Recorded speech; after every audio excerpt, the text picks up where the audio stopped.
சிலுவை பற்றிய ஒரு உபதேசம், அடிக்கப்பட்ட ஒரு உபதேசம், இயேசு சிலுவையில் சிந்தின அந்த இரத்தத்தின் உபதேசம், அவர் தலையில் முழுமுடி சூடப்பட்ட அந்த உபதேசம்,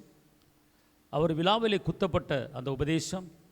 அவர் முதுகு கிழிக்கப்பட்ட அந்த உபதேசம், அவர் கைகளில் ஆணிகள் அடிக்கப்பட்டது,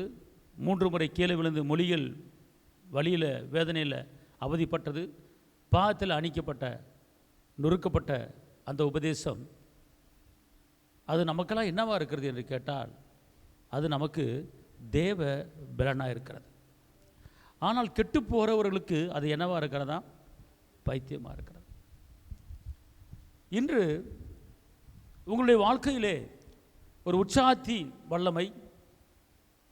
பலவீனத்திலிருந்து ஒரு பலனை பெற்றுக்கொள்ளுகிற ஒரு வல்லமை, காண்டாமிருத்துக்கு உண்டான ஒரு வல்லமை பெற்றுக்கொள்ள உங்களுக்கு விருப்பம் இருக்குமானால், என்னை பலப்படுத்துகிற இயேசுவினால் எல்லாவற்றையும் செய்ய எனக்கு பலனுண்டு என்ற வசனத்தின்படி நீங்கள் எப்போதுமே ஒரு பலவானாக நீங்கள் மாறும்படி, உங்களுக்குள்ள ஒரு உற்சாகத்தின் ஆவியானவர் எப்போதுமே இருக்கும்படி,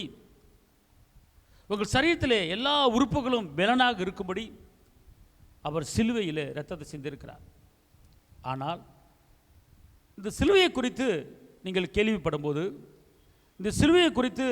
போதனையை கேட்கும்போது, இந்த சிலுவையை குறித்து நீங்கள் சிந்திக்கும்போது, இந்த சிலுவையை குறித்து நீங்கள் தியானிக்கும்போது, அவர் பட்ட பாடுகளை யோசிக்கும்போது, அவர் பட்ட அந்த வியாழங்களை நீங்கள் உங்கள் சிந்தைக்கு கொண்டு வந்து, எண்ணத்தை கொண்டு வந்து நினைத்து அதை தியானிக்கும் போது, உங்கள் உடம்பில், உங்கள் ஆவியில், உங்கள் சரீரத்தில் நடக்கிற ஒரு காரியம் என்னன்னு கேட்டால், அது உங்களுக்கு ஒரு தேவ பலனாக அது மாறிவிடுகிறது.